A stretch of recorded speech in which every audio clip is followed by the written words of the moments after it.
Exactly the kind of background I would expect you to have, deep and rich and somehow reflecting a long history and tradition, which is exactly what we turn to you for. So what do you make of this vote and the speed of it? And, this is also unprecedented. Can they get money to people quick? Well, that is the key. I think speed is of the essence. But to back up a step here and think about this compared to the 2008, 2009 rescue package, which was TARP, the bank bailout, which passed in October of 2008, and finally the stimulus package that passed in January of 2009 when the Obama administration was brand new. So a span of 4 months to get $1.5 trillion out the door. Congress is about to do this in 2 weeks, and it's going to be way north than $2 trillion. So it's going to be bigger, and it's come together much faster. So messy as it has looked over the last few days, this is a pretty amazing process. But it's interesting. We all, in our business, we tend to stress the details, which, justifiably. Steve Mnuchin, the Treasury Secretary, who's really got to worry about when the rubber hits the road, has been stressing speed. Get the money out there, and that's because you got to get it in the hands of consumers if they've lost their jobs, so they don't have to shut down. They can still pay their rent. They can still pay their utility bills. You got to get it to small businesses before they have to close their doors and declare bankruptcy. Those are the things that will determine both how quickly the economy can bounce back and how deep the damage is in the long run. How bad was the pork, so to speak, in this bill, Jerry? I mean, as we get more of the details, like you said, there's going to be plenty to focus on. So how significant do you think some of those details will be? And what do you think would the overall takeaway? I guess what I'm saying is the problem is if people don't feel like they can see the immediate benefit of this right away, it's going to just engender growing criticism of what was done. Well, yeah, you're right. Because, again, if you go back to the 2008-2009 example, people felt they suffered a lot of pain personally after the bailouts and the rescues were passed. And that's because they couldn't make their mortgage payments. They lost their houses in a lot of cases. And meanwhile, the big banks got bailed out. And that's what produced the Tea Party sentiment, which came, starting in 2009, the populist uprising.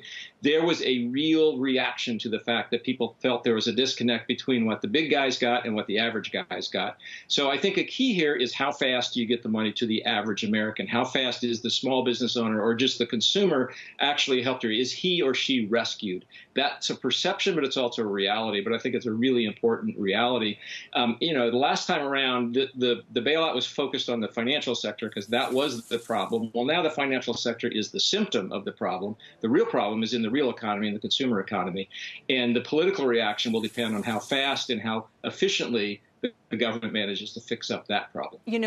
Plenty of people have said if the cruise lines registered offshore to avoid taxes, maybe re-registering them onshore should have been a requirement in order for them to get relief. Or for the airlines, they're just such a hated industry that no one likes the idea of giving them funds. Boeing, that one remains controversial because of everything that happened with the 737 MAX problem. So, you can almost go industry by industry and understand why people are sort of alarmed at where this money is going.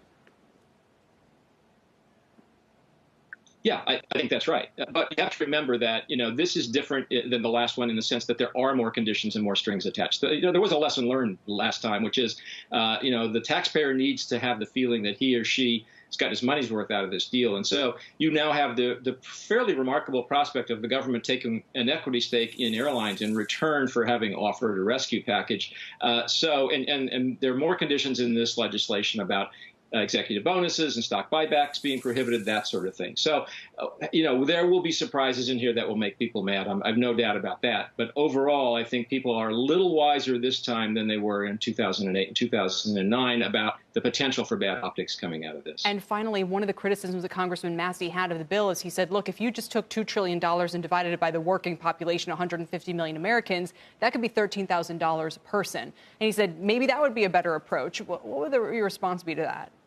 Yeah, but, that doesn't fix the liquidity problem that businesses have, because if you have $13,000 in your pocket and you can't go out of your house to go buy something from the small business down the street, the small business down the street's still going to go broke.